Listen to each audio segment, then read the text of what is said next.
वृंदावन बिहारी लाल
जय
विभूषित करां नवनीरदाभार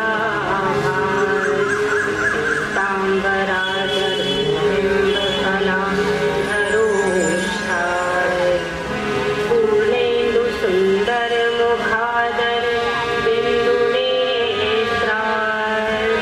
कृष्णात् परम ज्ञाति तत्त्व अहं न जानिम् राधा राधा रट रहो माखन चाखन हार जन जन में बाटत फिरे राधा नाम विसार बिसरी हो न विसारी हो यही दान मुझे हो श्री हरिवंश के लाडले मोहि अपनी कर ले हो मोहि अपनी कर ले हो अपनी कर ले हो जय जय श्री राधे जय श्री राधे श्याम। नव निभृत निकुंज विलासी श्री राधा वल्लभ लाल जी, महाप्रभु श्री हित हरिवंश जी, श्री सेवक जी, युगल चरणारविंद वृंदावन विपिन बिहारी बिहारणी जू, आयोजक श्री शुक्ला जी, यहाँ पर उपस्थित भक्त वृंद, श्रोत्र वृंद, आप सभी के हृदय युगल चरणारविंद में प्रणाम करते हुए आज के एक दिवसीय भाव रस में प्रवेश करते हैं। आज बड़ा ही शुभ दिन है, पितृ पक्ष की अमावस्या तिथि है। पिछले 16 दिनों से हम अपने पितरों के निमित्त तर्पण कर रहे हैं, जल दे रहे हैं। आज सभी पितृ वापस अपने लोक जाने को हैं और यहाँ इस नीलकंठ महादेव मंदिर में श्री शुक्ला जी की कृपा से इस आयोजन को संभव किया गया है। यहाँ से जाते जाते पितृ हरि की चर्चा सुनकर के जाएंगे। पितरों के निमित्त कितना भी तर्पण कर दिया जाए, परंतु पितृ हरि कथा से तृप्त हो जाते हैं पूर्णतः। आज के इस शुभ अवसर पर हरि चर्चा हो पा रही है प्रभु की कृपा से। वृंदावन विपिन बिहारी बिहारिणी जू की कृपा से आइए इस भाव रस सरिता में अवगाहन करते हैं। हम सभी जीव संसार में रहते हैं। आजकल हमें कुछ भी सर्च करना होता है तो हम गूगल में सर्च करते हैं। गूगल से ज्यादा नॉलेजेबल तो और कोई समझ नहीं आता। शास्त्रों में कहा गया है संसरति इति संसारा, जो सरकता जा रहा है, नित्य सरक रहा है, नित्य चलायमान है, वही संसार है। जब हम गूगल में भी सर्च करेंगे तो संसार का अर्थ है भटकना, चक्रीय परिवर्तन, गोल गोल घूमना। इस गोल गोल घूमने का अर्थ है कि हम सभी जीव 84 लाख योनियों में गोल गोल घूमते रहते हैं और बार बार इस संसार में आते रहते हैं। जहाँ पर हम रहते हैं इसका एक और नाम है दुनिया, क्योंकि यहाँ पर द्वंद है, यहाँ पर राग है, यहाँ द्वेष है, यहाँ सुख है, यहाँ दुख है, यहाँ द्वंद है। यहाँ पर रहने वाले सभी जीव 5 तत्वों से मिलकर के बने हैं और द्वंद के शिकार हैं, इसीलिए इसको दुनिया कहते हैं। नहीं तो इसका नाम होता इकनिया। ये दुनिया नहीं होती, ये होती इकनिया, परंतु हम दुनिया के वासी हैं। यहाँ पर रहने वाले सब निरंतर बार बार आवागमन के चक्र में पड़े रहते हैं। यदि किसी को ये समझ में आ जाए कि इस आवागमन के चक्र से छूटना है तो प्रभु एक दृष्टि प्रदान करते हैं प्रश्न आता है कि हम कौन, हम कहाँ रह रहे हैं, हमें कहाँ जाना है। यह प्रश्न प्रभु की कृपा से ही आता है। एक बालक था, परीक्षा में बहुत अच्छे अंकों से उत्तीर्ण हुआ। उसके पिताजी ने कहा, तुम्हारे अंक बहुत अच्छे आए हैं, चलो तुम्हें सुनार की दुकान में ले चलते हैं और तुम्हें सोना दिलवाते हैं। जब दुकान में ले गए तो बोले, मैं अभी गाड़ी पार्क करके आता हूँ, तब तक तुम दुकान में जाओ और जाकर के देखो तुम्हें क्या पसंद है और सोना ले लो दुकान से। बालक अंदर गया, वहाँ दुकान वाले से पूछता है, सोना कहाँ है। दुकान वाले ने कहा, क्या चाहिए, अंगूठी ले लो। बोला, नहीं, सोना चाहिए। चेन ले लो। ना, मुझे तो सोना चाहिए। इयररिंग ले लो। नहीं, सोना चाहिए। नोजपिन ले लो। ना, मेरे पिताजी ने तो कहा है सोना चाहिए, तो सोना लेने आया हूँ, ये सब मुझे कुछ नहीं चाहिए। बाहर आ गया, तब तक पिताजी भी गाड़ी पार्क करके आ गए। कहने लगा, पिताजी अंदर आप सोना दिलाने लाए हैं, पर यहाँ तो सोना है ही नहीं, यहाँ तो अंगूठी है, चेन है, ब्रेसलेट है, नोज पिन है, इयररिंग्स हैं, परंतु सोना तो यहाँ नहीं है। ऐसे ही हम सब इस संसार में रहते हैं। जो कुछ भी इन चर्म चक्षुओं से दिख रहा है, कोई भी जीव जंतु, पेड़ पौधे, हवा, पानी, कुछ भी जो दिख रहा है वो परमात्मा का ही स्वरूप है, परंतु हम परमात्मा को ढूंढते रहते हैं। जैसे वो बालक सोने को ढूंढ रहा है, वो समझ नहीं रहा कि सभी वस्तुएं सोने से ही बनी हैं। इसी तरह हम समझ नहीं पाते कि सारा संसार परमात्मा स्वरूप है, परमात्मा का ही स्वरूप है। यदि परमात्मा ना हो तो यहाँ पर कुछ भी रह नहीं सकता इस संसार में। ऐसा ही समझना है हमको, जैसा उस बालक को उसके पिताजी ने समझाया कि ये संसार सिर्फ और सिर्फ प्रभु का प्रकाश है और इसके सिवा और कुछ भी नहीं है। कहते हैं ना, कस्तूरी कुंडल बसे मृग ढूंढे बनमाही। परमात्मा अंदर ही विराजमान है, परंतु हम सब जगह ढूंढते ढूंढते परेशान हो जाते हैं। यदि इतना भी हमें कोई समझा दे कि हर जगह परमात्मा है, तो भी हम परमात्मा ने जो दिया है उस पर प्रश्न करते हैं। हमें कम धन दौलत पुत्र आदि दिए, दूसरे को बहुत बड़ा मकान गाड़ी आदि दिया, ऐसा हम करते हैं, पर ये नहीं समझते प्रभु ने प्रारब्ध के अनुसार हमें जो कुछ भी मिला है वो सबसे अच्छा मिला है। एक बार एक व्यक्ति वन विचरण को निकला। एक आम का पेड़ था। कहने लगा, ये आम का पेड़ इतना लंबा बनाया प्रभु ने, पर आम तो बड़े छोटे छोटे लगे हैं। इधर देखो तरबूज का पेड़ है, इसका देखो तरबूज का फल कितना बड़ा है और पेड़ तो जमीन पे पड़ा हुआ है। ये कैसी रचना है प्रभु की? प्रभु की रचना पे प्रश्न करने लगा।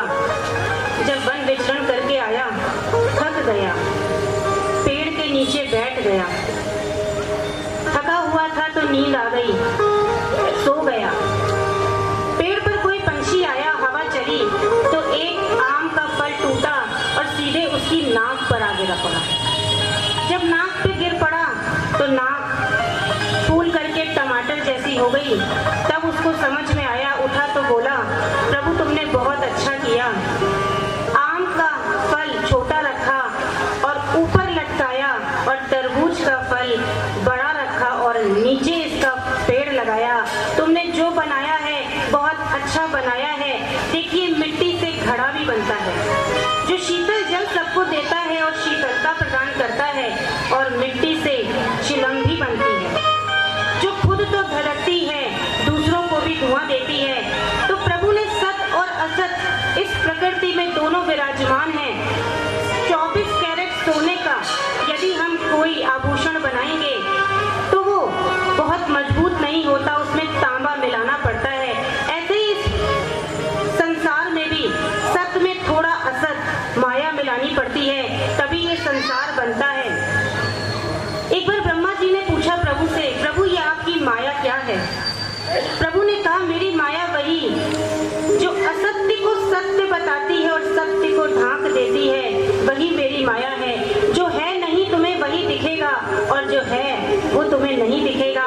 यही मेरी माया है और मेरी दुरंत माया के यदि पार जाना है तो तुम्हें मेरी शरण में आना पड़ेगा। सब जगह सिर्फ और सिर्फ मेरा ही स्वरूप देखना होगा। वासुदेव सर्वम की भावना तुम्हें अंदर लानी होगी। इस जगत को सर्व विष्णुमय देखना होगा, तभी तुम मेरी माया के पार जा पाओगे। तुलसीदास जी ने भी कहा, सिया राम मैं सब जग जानी, करहु प्रणाम जोरी जुग आनी। सिया राम मैं सब जग जानी, करहु प्रणाम जोरी जुग आनी। सारा जगत सिया राम स्वरूप मानना पड़ेगा, तभी इस संसार में जिस उद्देश्य से हम आए हैं वह उद्देश्य पूरा होगा। प्रभु ने बड़ी करुणा करके हमको ये मानुष तन दिया है। बड़े भाग मानुष तन पावा, सुर दुर्लभ सब ग्रंथनी गावा। सारे ग्रंथ कह रहे हैं कि ये मनुष्य का जन्म बहुत ही दुर्लभ है। कब हुक करी करुणा नर देही, देत ईस बिनु हेतु सनेही। ये मनुष्य का तन प्रभु ने बिना किसी हेतु के ही हमें दे दिया, स्नेह पूर्वक, क्योंकि बहुत स्नेह करते हैं प्रभु हमसे, इसलिए प्रभु ने हमें ये मनुष्य जन्म दे दिया। परंतु हम ये मनुष्य जन्म पाकर भी अपनी तुलना दूसरों से करते रहते हैं। तुलसीदास जी कह रहे हैं, सुत दारा अरु लक्ष्मी पापी के भी होए। तो कभी मत समझिए कि जिसके पास बहुत लक्ष्मी है, जिसके पास बहुत प्रॉपर्टी है, जिसके पास बहुत धन है, वो प्रभु का कृपा पात्र है। प्रभु कह रहे हैं गीता में, जिससे मैं सबसे ज्यादा प्रेम करता हूँ तो सबसे पहले क्या करता हूँ, हरिष्यते तद धनम, मैं उसका धन हर लेता हूँ। अब वास्तविक रूप से धन हर ले प्रभु, या धन से मोह बुद्धि हटा दे, ये दो बातें हो सकती हैं। फिर दूसरा कहा, जिससे मैं बहुत प्रेम करता हूँ, करोमि बंधु विच्छेदम, उसके बंधुओं से या तो उसकी ममता हटा देता हूँ या तो बंधुओं से विच्छेद कर देता हूँ। तो प्रभु की कृपा को कभी भी इससे मत आंकिए कि कितना धन है। अगर धनी को प्रभु मिलते होते तो सुदामा को मिलते क्या? कभी नहीं मिलते। क्या प्रभु को पाने के लिए कोई क्वालिफिकेशन चाहिए कि मास्टर्स हो जाएं, डॉक्टरेट हो जाएं, रिसर्च कर लें? अगर क्वालिफिकेशन से प्रभु मिलते होते तो क्या गज को मिलते? कभी नहीं मिलते।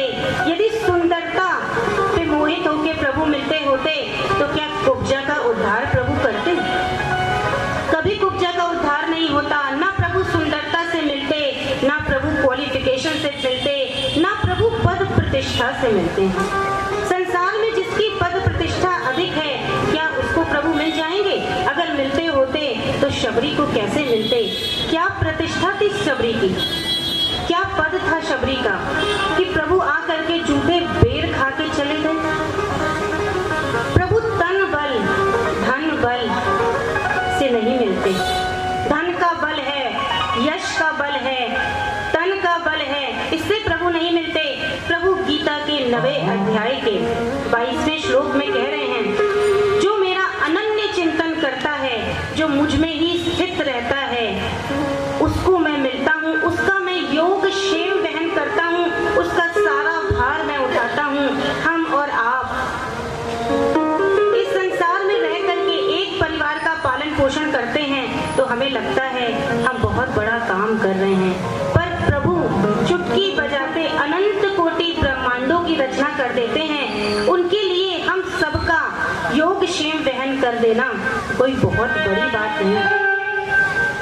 9वें अध्याय के 22वें श्लोक में प्रभु ने कहा, अनन्यश्चिन्तयन्तो मां ये जनाः पर्युपासते तेषां नित्याभियुक्तानां योगक्षेमं वहाम्यहम् योगक्षेमं वहाम्यहम्।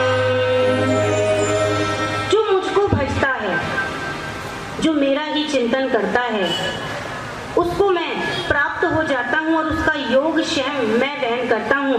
जो प्रभु के मार्ग में चलता है उसका भार प्रभु उठाते हैं, उसके घर परिवार की व्यवस्था प्रभु देखते हैं, परंतु हमको विश्वास नहीं होता। एक बार विश्वास करके देखेंगे, परंतु ये बताइए ये अनन्य चिंतन प्रभु का होगा कैसे? तो इसकी भी प्रभु ने विधि बताई। प्रभु कहते हैं श्रवणम कीर्तनम विष्णु स्मरणम पाद सेवनम अर्चनम वंदनम दास्यम सख्यमात्म निवेदनम। सबसे पहली विधि बताई श्रवण। क्या करना है? श्रवण, प्रभु की कथा, प्रभु की चर्चा को सुनना है।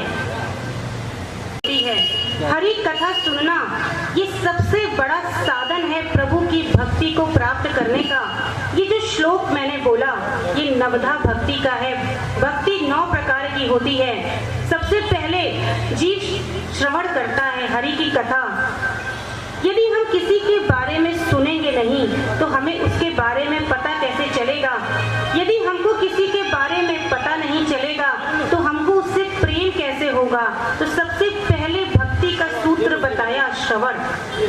फिर कीर्तन करना है प्रभु के नामों का। जब हम उनके बारे में सुनेंगे, उनके नामों का कीर्तन करेंगे तो प्रभु का स्मरण बन पड़ेगा। स्मरण किसने किया था? प्रहलाद जी ने किया था। लक्ष्मी जी देखिए नित्य प्रभु के चरणों को चापती रहती हैं। पाद सेवनम, चौथी भक्ति का सूत्र बताया। फिर कहा अर्चनम वंदनम। वंदन अक्रूर जी करते हैं, अर्चन कौन करते थे? प्रभु राजा करते थे अर्चन। सख्य दास से मात्म निवेदनम, सखी के भाव से या सखा के भाव से जो प्रभु को भजता है तो उत्तम सखा हुए अर्जुन जी। अर्जुन ऐसे सखा हैं कि जिनको गीता का ज्ञान प्रभु ने दिया। और दास से कौन? हनुमान जी। दासों में दास, उत्तम दास श्री हनुमान जी हैं। तो ये भक्त हैं जो इन 9 प्रकार से भक्ति करके प्रभु तक पहुंचते हैं। परंतु सबसे पहली विधि बताई श्रवण। तुकाराम जी महाराष्ट्र के एक बहुत बड़े संत हुए। वो नित्य सत्संग करते थे। बहुत से जन उस गांव के जहां वो सत्संग करते थे वहां आया करते थे। बहुत दिन जब सत्संग सुन के हो गया, बहुत दिन बीत गए, तो लोगों ने कहा हम सत्संग तो बहुत दिनों से सुन रहे हैं, ऐसा करते हैं अब तीर्थ होके आते हैं। सत्संग सुन के तो हमारे जितने पाप कटने होंगे कट गए होंगे, अब तीर्थ यात्रा करके आते हैं। सब चलने को तैयार हुए। तुकाराम जी से भी कहा चलिए तीर्थ होकर के आते हैं। देखिए तीर्थ और धाम में अंतर होता है। तीर्थ वह होते हैं जहाँ पर स्नान करने की महत्ता होती है और धाम वो होता है जहाँ पर दर्शनों की महत्ता होती है। वृंदावन धाम है, द्वारिका धाम है, जगन्नाथपुरी धाम है, यहाँ दर्शनों की महत्ता है।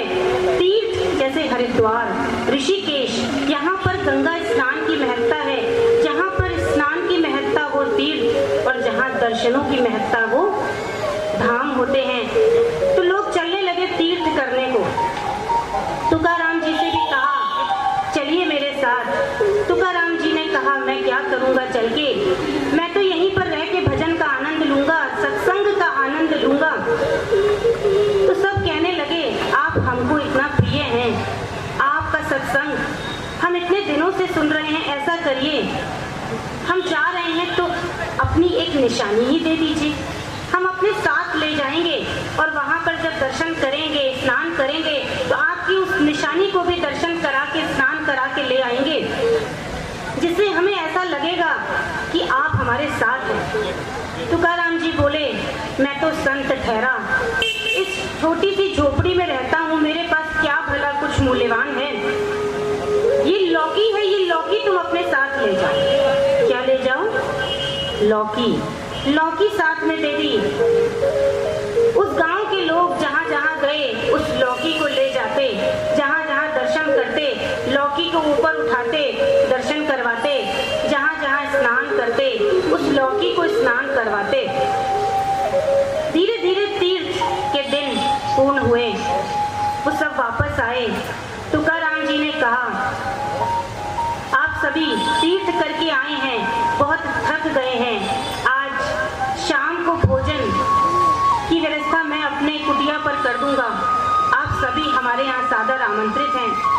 शाम को सब आराम करने के बाद जब आए, तुकाराम जी ने बहुत सुंदर सुंदर भोज्य पदार्थ बनाए, परोसे, और साथ में वो जो लौकी तीर्थ करके आई थी उसकी भी सब्जी बनाई। वो सब्जी बना के सबको परोस दी।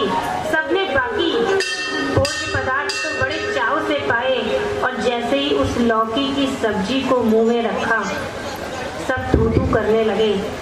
तुकाराम जी ने कहा, क्या हुआ? ये लौकी की सब्जी तो ये वही लौकी है जिसको तुम तीर्थ में हुआ के लाए हो, जिसको तुम गंगा स्नान करवा के लाए हो, ये वही लौकी है, क्या इसका कड़वापन गया नहीं? उन लोगों ने कहा, नहीं प्रभु। तब तुकाराम जी ने कहा, देखो, कितना भी तीर्थ कर लें, कितना भी स्नान कर लें, परंतु यदि मन की कलुषता नहीं गई, मन का कड़वापन नहीं गया, तो क्या तीर्थ का कोई फल हमें मिलेगा? यदि मन में काम क्रोध मद लोभ सब नाथ नरक के पंथ, यदि तीर्थ करने के बाद भी, गंगा जमुना सरस्वती में स्नान करने के बाद भी हमारे मन में काम है, क्रोध है, तीर्थ से आने के बाद, धाम से आने के बाद हम तभी तक शुद्ध रहते हैं जब तक हमारे मन में काम, क्रोध, द्वेष, ईर्ष्या आदि उत्पन्न नहीं होते।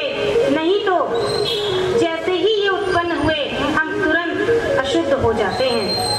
तब लोगों को सत्संग की महत्ता समझ में आई। मन की कलुषता तो भाई केवल सत्संग से ही जाती है, क्योंकि कहा है किसी ने, सत्संग सच्चा सौदा है, इसमें फायदा ही फायदा है। सत्संग बड़ा सुखदाई है, इससे होती मन की सफाई है। दिवाली आने वाली है, हम और आप अपने घरों की सफाई करेंगे। जब छोटी दिवाली नरक चतुर्दशी का दिन होगा तो अपने शरीर पर भी उबटन लगा के खूब चमकाएंगे कि शरीर चमक जाए, घर चमक जाए। तो कौन आएगा? लक्ष्मी आएंगी, लक्ष्मी देवी आएंगी। परंतु क्या कभी सोचा कि मन की भी कभी सफाई कर लें? और मन की सफाई होती कैसे? तो मन की सफाई का तो बस एक ही साधन है, राम नाम के साबुन से जो मन का मैल मिटाएगा, राम नाम के साबुन से।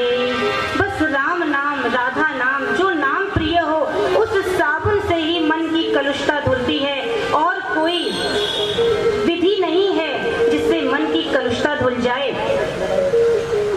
तो देखा आपने कि सत्संग और तीर्थ में कौन बड़ा? सत्संग बड़ा। ऐसे ही एक बार साधन करने को हमारे पास तीन मुख्य साधन है। या तो हम तीर्थ करें, धाम दर्शन करें, या हम तपस्या करें, ध्यान करें, या हम प्रभु की भक्ति करें। और भक्ति कैसे होगी? सत्संग से होगी, सत्य के संग से होगी। तो ऐसे ही देखिए, आपको एक प्रसंग सुनाती हूँ। वशिष्ठ ऋषि और विश्वामित्र ऋषि, इन दो में ठन गई कि सत्संग बड़ा कि तप बड़ा। विश्वामित्र जी कह रहे हैं कि तप बड़ा, और वशिष्ठ ऋषि कह रहे हैं कि सत्संग बड़ा। दोनों में बहस हो गई, कोई भी उत्तर नहीं प्राप्त हुआ कि सत्संग बड़ा कि तप। तो दोनों गए ब्रह्मा जी के पास। सबसे पहले यदि किसी प्रश्न का उत्तर ना मिले तो ब्रह्मा जी के पास ही जाते हैं। षष्ठी के रचयिता हैं ब्रह्मा जी। वशिष्ठ ऋषि एवं विश्वामित्र ऋषि दोनों ब्रह्मा जी के पास गए। ब्रह्मा जी के पास उनके प्रश्न का कोई उत्तर नहीं था, परंतु पर ब्रह्मा जी से। उनके पास उनकी प्रॉब्लम का कोई सॉल्यूशन नहीं था, फिर भी ब्रह्मा जी ने उनकी बात सुनी और उनको राह दिखाई। ऐसे ही हमें यदि किसी समस्या का हमारे पास समाधान नहीं है, फिर भी कम से कम हम समस्या को सुन करके जो भी हमसे संभव हो वो प्रयास तो कर ही सकते हैं। तो ब्रह्मा जी उन दोनों ऋषियों को लेकर के भोलेनाथ के पास गए। भोलेनाथ जी ने कहा, मेरे सर पे तो जटाओं का इतना भार है कि मैं कैसे बताऊं कि तप बड़ा कि सत्संग। तो ब्रह्मा जी भोलेनाथ दोनों ऋषियों के साथ विष्णु जी के पास गए। विष्णु जी ने कहा, इस प्रश्न का उत्तर तो शेषनाग जी बहुत अच्छे से देंगे। शेषनाग जी बोले, मेरे सर पे तो पृथ्वी का भार है, मेरे फनों पर पृथ्वी टिकी हुई है, इतना भार है। ऐसा करो, कुछ देर के लिए इस पृथ्वी को आप अपने सर पर रख लें तो मैं कुछ सोच पाऊंगा कि तप बड़ा कि सत्संग। विश्वामित्र जी में थोड़ा अहंकार था, वो आगे बढ़े। हाँ, मुझे विश्वास है कि तप बड़ा, आगे बढ़े, पृथ्वी को मैं अपने सिर पे रख लेता हूँ, परंतु पृथ्वी 1 इंच भी नहीं हिली। जब वशिष्ठ जी आगे बढ़े, जो सत्संग को मानते थे कि बड़ा है, तो पृथ्वी उठ करके उनके सिर पर विराजमान हो गई। अपने आप विश्वामित्र जी को ये उत्तर मिल गया कि सत्संग बड़ा कि तप बड़ा। देखो, सत्संग सबसे आसान तरीका है भक्ति में उतरने का, क्योंकि हम दर्शन भी करते हैं, माला भी कर लेते हैं, कुछ साधन भी कर लेते हैं, परंतु सत्संग से बड़ा और कोई साधन नहीं है। बिनु सत्संग विवेक न होई, तुलसीदास जी कहते हैं। सत्संग से ही विवेक आएगा। कैसा विवेक? वो विवेक जिससे आप ये समझ पाएंगे कि हमारे जीवन का उद्देश्य क्या है और हम यहाँ धराधाम पर क्या करने आए हैं। सत्संग की ऐसी महिमा है कि देखिए, आपके पास सांसारिक प्रॉपर्टी कितनी भी हो, सांसारिक धन संपत्ति जितनी भी है, उस पर आपके पुत्र पुत्री भाई बहन इत्यादि का अधिकार है, परंतु जो आप सत्संग कानों से सुनेंगे उस पर किसी का भी अधिकार नहीं है। वो सिर्फ आपके लिए है, आपके आत्मोद्धार के लिए है, आपके कल्याण के मार्ग में आपका कोई भी हिस्सा बांटी करने नहीं आएगा, परंतु संसार की जितनी भी संपत्ति है उस पर हिस्सा बांटी हो सकती है। तो सत्संग के महत्व को सबने गाया, यहाँ तक कि गोपियाँ, जो गोपी का अर्थ क्या होता है? गो माने इंद्रियां, पी माने पीती रहती हैं, जिनकी इंद्रियां नित्य कृष्ण रस का पान करती हैं, वो गोपियां भी कथा की, हरि कथा की महिमा को गोपी गीत में गा रही हैं। गोपियां कह रही हैं, तब कथामृतम तप्त जीवनम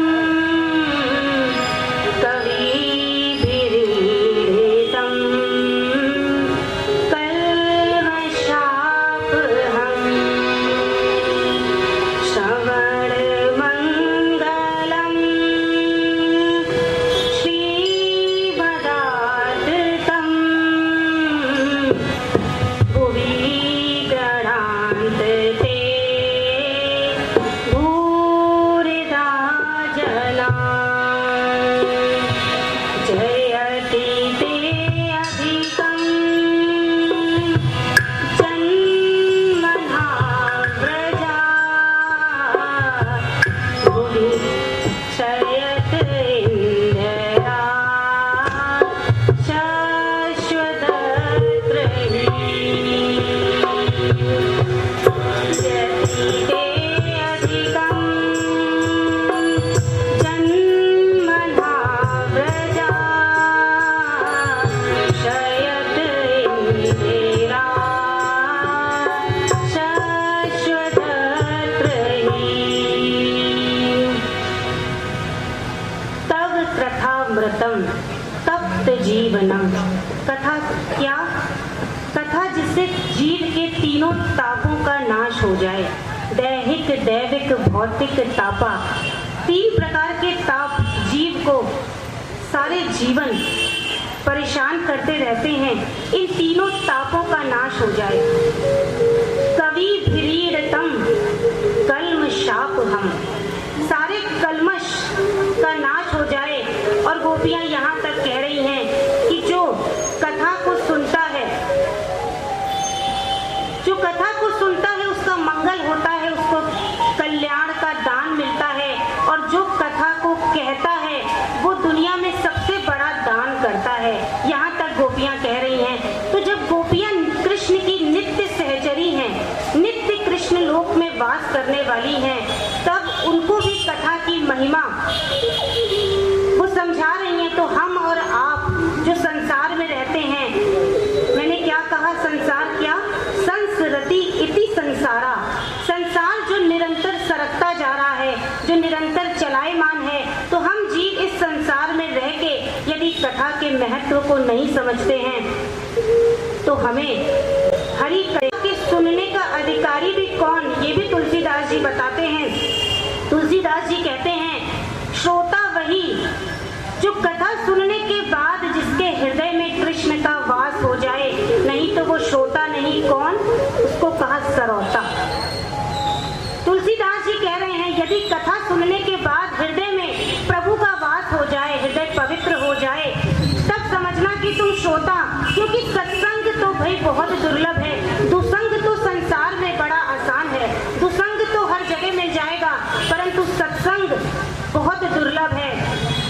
जैसे देखिए, हम पानी में डुबकी लगाते हैं, जब पहली डुबकी लगाते हैं तब पानी दूसरा होता है, और जब दूसरी डुबकी लगाते हैं तो पानी बदल जाता है, परंतु हमें लगता है कि ये वही पानी है।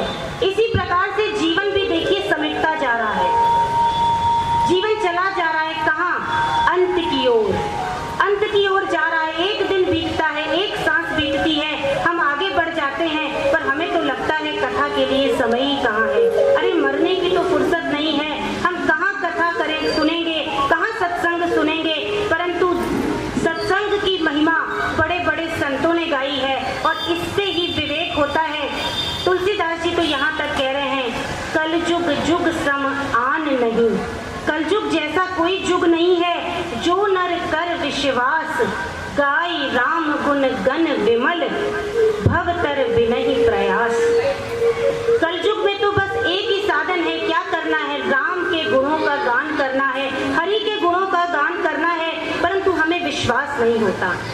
संसार में किसी भी व्यक्ति की महत्ता उसके धन पद प्रतिष्ठा आदि से होती है, परंतु प्रभु के यहाँ किसी व्यक्ति की महत्ता किस बात से होती है, श्रद्धा और विश्वास से होती है। यदि आपके पास श्रद्धा है, विश्वास है, तो पत्थर में भी भगवान है, परंतु यदि श्रद्धा नहीं, विश्वास नहीं, तो फिर साक्षात प्रभु भी आ जाएं, तो भी आप जान नहीं पाएंगे कि ये प्रभु हैं। परंतु ये विश्वास आएगा कहाँ से, ये श्रद्धा प्रभु में आएगी कहाँ से? तो ये श्रद्धा और विश्वास तभी आएगा जब हम स्वार्थ का त्याग कर देंगे, जब हम झूठे अभिमान का त्याग कर देंगे, तब हमें श्रद्धा और विश्वास प्रभु के प्रति हो जाएगा। हम झूठे अभिमान में रहते हैं, जो भी हमको इस संसार में प्राप्त हुआ है वो यहाँ शरीर धारण करने के बाद प्राप्त हुआ है, परंतु हम उसी का अहंकार लेके बैठ जाते हैं। सत्संग में जाने से, विवेक होने से कौन रोकता है? स्वार्थ रोकता है और अभिमान रोकता है। ध्रुवदास जी कहते हैं, एक अहंता ममता ये है जग में अति दुखदाई, ये सब श्री जी की ओर लगे तो होत परम सुखदाई। मातृ तात सुतदार दे हमें मति अरुझे मति मंदा, श्री वित किशोर को है चकोर तू लखी वृंदावन चंदा। क्या बाधा है? बाधा क्या है? प्रभु के और हमारे बीच में बाधा क्या? अहंता और ममता और मोह। किसका? मात तात सुतदार, माता पिता पत्नी पुत्र, इनका मोह, ये बाधा है। किसमें? सत्संग में और प्रभु की प्राप्ति में। हमें समझना क्या है? सबके साथ रहना है, सबसे मिलजुल के रहना है, परंतु प्रभु का मान करके अपना नहीं मानना है। ये प्रभु के द्वारा दिए गए पति, पुत्र, माता आदि हैं और तब उनकी सेवा करनी है। बस इतना ही मान लेने से हमारी जो आसक्ति का बंधन है वो टूट जाएगा और वो मोह प्रेम में बदल जाएगा। मोह और प्रेम में एक पतली सी झिनी होती है, बहुत देर नहीं लगती मोह को प्रेम में बदलने की। बस जिनसे भी मोह है उनको प्रभु का मान लेने से हम उनसे प्रेम करते हैं। देखो, जब हम किसी से प्रेम करते हैं तो हम अपना स्वार्थ नहीं चाहते, हम ये नहीं चाहते कि सामने वाले से हमें क्या लाभ मिलेगा। तब हम निस्वार्थ सेवा करते हैं, निस्वार्थ प्रेम करते हैं। तो ऐसा प्रेम हमें परिवार से हो जाए, ऐसा प्रेम हमें संसार के लोगों से हो जाए। देखिए, इसके लिए सत्संग ही विवेक देगा। भले साधन में प्रमाद हो जाए परंतु सत्संग में प्रमाद नहीं होना चाहिए। कबीरा कहता है, कर का मन का डार रे, मन का फेर, मनवा तो चहुद सीत रे, यह तो सुमिरन नाही। माला तो हाथ में ले लेते हैं, साधन तो कुछ कर लेते हैं, ये बात नहीं। नित्य शाम को मंदिर जाते हैं, माला करते हैं, साधन करते हैं, परंतु कर का मन का चलता है और मनवा तो चहुद सी फिरता है। मन तो रहता है कि घर में बेटा आने वाला है ऑफिस से, खाना बनाना है, अभी सत्संग में बैठे हैं, लेकिन चिंता हो रही होगी। परेशान मत होइए, हम घड़ी लेकर के बैठे हैं, आपके टाइम पर आप पहुंच जाएंगे। तो ये जो कर का मन का चलता है पर मन का परिवार की ओर लगा रहता है, यही तो बाधा है। तब तुलसीदास जी ये भी बता रहे हैं कि कैसा होना चाहिए श्रोता और कैसे होने चाहिए वक्ता। तुलसीदास जी कह रहे हैं, श्रोता वक्ता ज्ञान निधि, कथा राम के गुण, समझो मंदमति, कलिमल रसित विमूढ़। श्रोता सुमति सुशील सुची, कथा रसिक हरिदास, पाई उमाति गोप्यम अपि, सज्जन करत प्रकाश। श्रोता वक्ता ज्ञान निधि। श्रोता कैसा हो? ज्ञानी, और वक्ता भी ज्ञानी। अब आप कहेंगे यदि श्रोता को भी ज्ञानी होना है और वक्ता को भी ज्ञानी, तो फिर आप क्यों इधर बैठी हैं और हम क्यों इधर बैठे? तो इसका भी तुलसीदास जी इसको भी क्लियर कर रहे हैं। क्या कह रहे हैं तुलसीदास जी? कि श्रोता को ये ज्ञान होना चाहिए कि सत्संग में आज जो भी सुन रहे हैं वो जीवन में उतारेंगे, उसको घर लेके जाएंगे। देखो, एक कथा होती है पल्ला झाड़ कथा। कौन सी कथा? जब आप अभी यहाँ दरी में बैठे हैं, जब उठेंगे तो ऐसे ऐसे पल्ला झाड़ेंगे ना अपना, आपको लगेगा हमारे वस्त्र थोड़े धूल लग गई है, इसको झाड़ दे। और जब झाड़ेंगे तो क्या होगा? जितना भी सुना वो सब यहीं रह जाएगा। तो ऐसा सत्संग नहीं करना है। इसलिए श्रोता को इतना ज्ञानी होना चाहिए कि श्रोता जो सुने उसको जीवन में धारण करे और घर तक लेके जाए अपने, और उसको नित्य उसका पालन करे। श्रोता वक्ता ज्ञान निधि, ज्ञान की निधि होने चाहिए। फिर कह रहे हैं वक्ता कैसा हो? श्रोता वक्ता ज्ञान निधि, कथा रसिक हरिदास।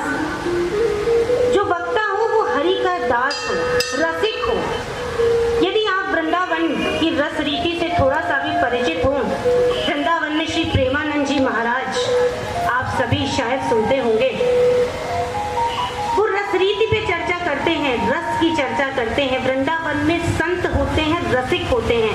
रसिक किन्हें कहते हैं जरा समझिए। रसिक वो जो कृष्ण के रस में नित्य निरंतर रमे रहते हैं, जो नित्य निरंतर कृष्ण के रस का पान करते हैं, वो रसिक होते हैं। तो वक्ता कैसा हो? रसिक हो और हरि का दास हो। फिर कहा श्रोता सुमति सुशील सुचि। श्रोता की मति कैसी हो? सुमति, सुमति ना हो, सुमति हो,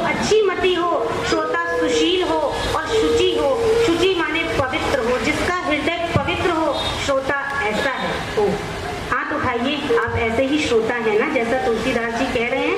हाँ, हमें पता है आप सब ऐसे ही श्रोता हैं, परंतु फिर भी सत्संग में आने के बाद यदि हमने अहंता ममता का त्याग भी कर दिया, थोड़ी देर मात तात सुतदार को भूल भी गए और सत्संग में भी आ गए, तो सत्संग में आते ही थोड़ी नींद आ जाती है। आती है ना मैया नींद आ जाती है। तो इसका भी हमने संतों के मुख से वृंदावन में एक प्रसंग सुना है। शास्त्रों में इसका कोई विवरण नहीं है। जब रामचंद्र जी ने कुंभकर्ण को मार दिया तो कुंभकर्ण बहुत सोता था। ब्रह्मा जी ने कुंभकर्ण को नींद उसके सुख के लिए दी थी। तो जब कुंभकर्ण मर गए तो नींद तो बेचारी बेघर हो गई, कहाँ जाए, तो रोने लगी। तो रामचंद्र जी के चरणों पे गिर के कहा, अब मैं कहाँ जाऊं, मेरा कौन आसरा, कौन सहारा मेरा। तो प्रभु ने कहा, ऐसा करना तुम, जब हरि की कथा हो, हरि की चर्चा हो, तो जो श्रोतागण बैठे हरि की कथा सुन के उनके पाप कुछ कम हो जाएंगे, क्योंकि यहाँ पर कोई ऐसा नहीं जिसने कोई पाप ना किया हो। बताओ तो क्या ऐसा कोई है जिसने कोई पाप ना किया हो? तो रामचंद्र जी बोले, वो कथा में बैठेंगे, हरि की चर्चा को सुनेंगे, कथा रस का पान करेंगे, तो उनके पाप कुछ कम हो जाएंगे। तो तुम ऐसा करना, उनके सिर पे जा करके सवार हो जाना और नींद में उनको सुला देना। एक दूसरा भी इसका कारण हमने संतों के मुख से सुना। जब हम कथा में आते हैं तो हमें आराम मिलता है, हम प्रपंच से छूट जाते हैं। घर में रहते हैं तो कितने प्रपंच रहते हैं, कितनी जिम्मेदारी है, बहुत जिम्मेदारी है। उस प्रपंच से छूट जाते हैं तो हमें आराम मिलता है। तो नींद तो भाई कभी आती है जब आराम मिले। जब बहुत टेंशन होती है तो नींद नहीं आती। इसीलिए कथा में आके श्रोता सो जाते हैं। अभी तो कोई सो नहीं रहा है, हम जान रहे हैं, पर हम बता रहे हैं आपको कि कथा में नींद भी आ जाती है। तो ये उसका कारण है। तो अब क्या करें, कथा में मन को कैसे लगाएं? हाथ तो उठाओ जिसका जिसका मन कथा में है। दोनों हाथ उठा रहे हैं, सबका मन कथा में है। तो गीता के 6 अध्याय के 26वें श्लोक में कृष्ण बता रहे हैं कि कैसे मन को कहीं भी जाए तो खींच करके प्रभु के चरणों में ले आना है। प्रभु के चरणों में अमृत भरे कलश का एक चिन्ह है। बहुत से चिन्ह हैं, बड़े शुभ चिन्ह है प्रभु के चरणों में, परंतु एक अमृत से भरा कलश भी है, जिसका ध्यान करने से उस कलश का जो अमृत है वो प्रभु हमारे हृदय में उड़ेल देते हैं। तो कभी भी जब मन न लगे तो आंख बंद करिएगा, प्रभु के चरण में जो अमृत कलश है उसका ध्यान करिएगा और प्रभु से हाथ जोड़ के प्रार्थना करिएगा कि प्रभु इस कलश के अमृत की एक बूंद का 1,00,000वां हिस्सा भी यदि आप हमारे हृदय में दे देंगे तो हमें आपसे प्रेम हो जाएगा। तो कैसे कृष्ण कह रहे हैं, कैसे मन को कृष्ण के चरणों में लाना है? तो कह रहे हैं, यतो यतो निश्चलति मनश्चंचलं निस्स्थरं ततस्ततो नियम्य तत् आत्मनि एव वंशनयेत्। जहाँ जहाँ ये मन जाए उसको खींच के लाओ, खींच के मेरी ओर लाओ, मेरे चरणों में लाओ इस मन को। क्योंकि कितने मन है हमारे पास बताइए?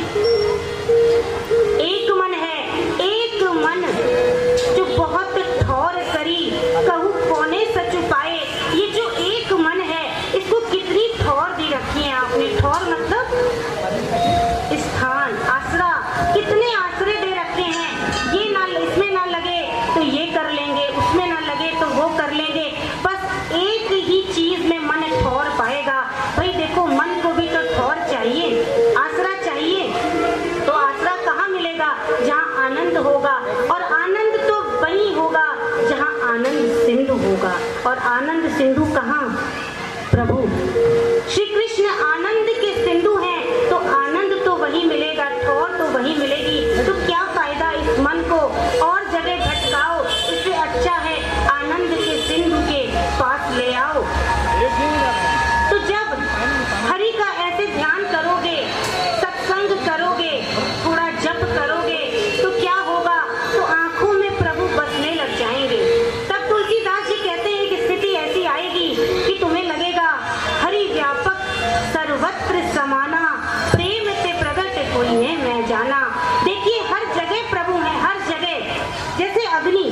यहाँ पर भी विराजमान है, अभी दिख नहीं रही, परंतु एक माचिस लाइए और उसमें जलाइए तो अग्नि प्रकट हो जाएगी। अग्नि तभी प्रकट हुई क्योंकि यहाँ पर स्वतः ही विराजमान थी। ऐसे ही प्रभु स्वतः विराजमान है, परंतु हमें दिखते नहीं क्योंकि हम प्रभु से प्रेम नहीं करते। वो तो नजर में रहते हैं, नजर नहीं आते। हमारी नजर ऐसी हो कि वो नजर आ जाए। नजर में रहते हो मगर तुम नजर नहीं आते।